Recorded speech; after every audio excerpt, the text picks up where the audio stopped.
एक हृदयस्पर्शी मराठी कथा. एका डोळ्याची आई.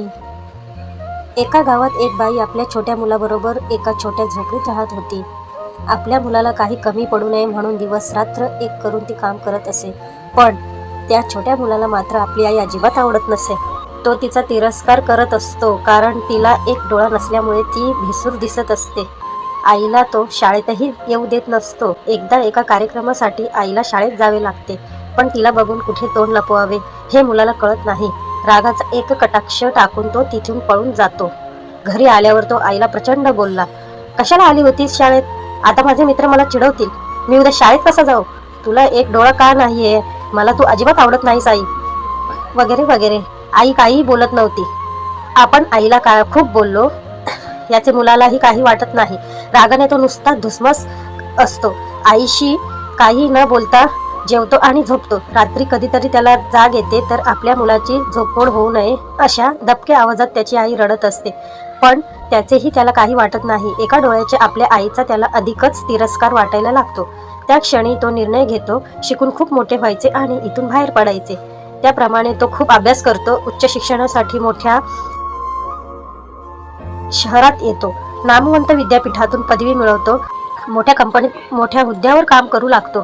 एका सुंदर मुलीशी त्याचे लग्न होते.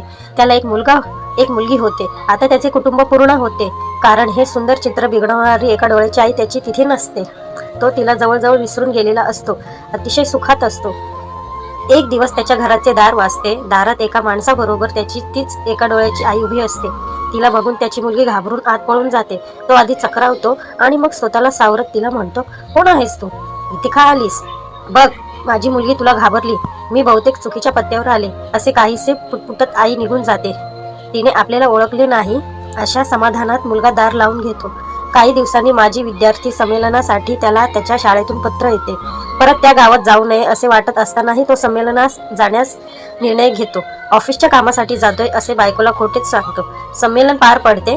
कुठल्या तरी अनामिक ओढीने त्याची पावले त्याचाही नकळत झोपडीकडे वळवतात.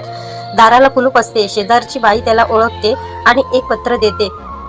ते पत्र त्याच्या आईचे असते. तो वाचू लागतो. मी खूप आयुष्य जगले. तुझ्याकडे आता मी परत कधीही येणार नाही, पण तू कधीतरी येऊन मला भेटावेसे अशी माझी खूप इच्छा आहे. शाळेच्या संमेलनात तू येणार आहेस हे कळले होते, पण तिथे येऊन तुला भेटायचे नाही असे मी नक्की ठरवले, कारण मला माहीत आहे एका डोळ्याची आई तुझी आई तुला आवडत नाही. मला एकच डोळा का असेही तू मला एकदा विचारले होतेस. तेव्हा तू खूपच लहान होतास म्हणून मी काही उत्तर दिले नाही. पण आज सांगते बाळा, तू लहान असताना एक अपघात झाला. त्या अपघातात तू तुझा एक डोळा गमावलास. एका डोळ्याने तू संपूर्ण आयुष्य कसे जगणार या विचाराने मी हैराण झाले आणि माझा एक डोळा तुला दिला. मला तुझा खूप अभिमान आहे. तू मला जे बोललास किंवा माझ्याशी जसा वागलास त्यासाठी मी तुझ्यावर अजिबात रागवलेले नाही. तुझे माझ्यावर खूप प्रेम आहे. असाच विचार मी करते. कधी काळी माझ्या भोवती खेळणारा तू मला नेहमी आठवतोस. पत्र वाचून मुलगा ढसाढसा रडू लागला. जी व्यक्ती केवळ त्याच्यासाठी जगली, स्वतःचा सर्वात महत्त्वाचा अवयव जिनं त्याला सहजपणे देऊन टाकला, त्याच्याशी आपण किती निर्दयपणे वागलो. त्याला प्रचंड पश्चाताप झाला. तो आईला मोठमोठ्याने हाका मारू लागला, पण आता त्याचा काय उपयोग होता? मित्रांनो, आई वडिलांसाठी कोणतीही गोष्ट सोडा, पण कोणत्याही गोष्टीसाठी आई वडिलांना मात्र सोडू नका, कारण जीवनात एक वेळ कोणतीही गोष्ट आपली साथ सोडेल, पण आई वडिलांची साथ ही नेहमीच तुमच्या बरोबर आयुष्यभर असेल. व्हिडिओ आवडला असेल तर नक्की लाईक करा आणि शेअर